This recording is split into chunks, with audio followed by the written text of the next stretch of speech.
Nous sommes au marché de Gounaïli, dans le nord du Ghana. Ici, chaque semaine, sont exposés et vendus des centaines de bovins venus du Ghana, mais aussi des pays voisins, notamment du Sahel. Le bétail vient par camion, mais aussi à pied. C'est ce que l'on nomme la transhumance. Contrairement à son voisin direct, le Togo, ou encore au Bénin, le Ghana autorise la transhumance transfrontalière du bétail. Les transhumants n'approuvent pas le fait qu'on ait stoppé la transhumance ailleurs, car quand les animaux viennent ici, ils ont de quoi paître. Puis la pluie vient et les pastoralistes transhumants reviennent au Burkina Faso. Avec l'interdiction de la transhumance, ce serait difficile. De plus en plus de pastoralistes sont donc entrés au Ghana. Surtout, ils y restent et s'y installent, fuyant l'insécurité au Sahel.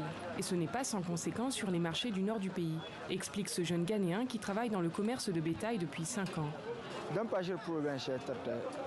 Il y a eu tellement d'arrivées de bétail au Ghana que ça a entraîné une pénurie de pâturage et de ressources en eau. Cette concurrence plus forte a créé de nombreux problèmes.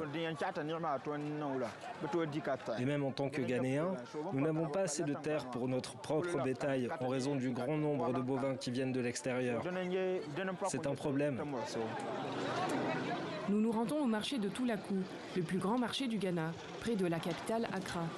Il est ouvert tous les jours.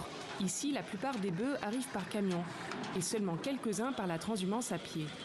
Les commerçants remarquent que les camions venus du Sahel se font plus rares depuis la montée du djihadisme dans cette zone. Surtout, il n'est pas toujours possible de savoir l'origine du bétail. Ce marché est un marché international.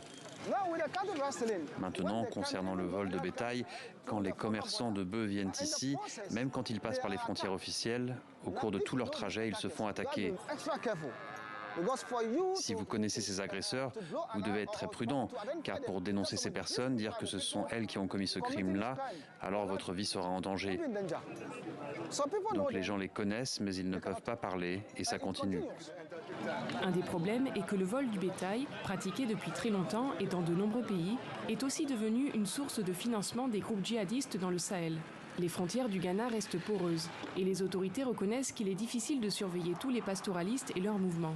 Mais jusqu'ici, le Ghana n'a pas subi d'attaques djihadistes, contrairement à ses voisins.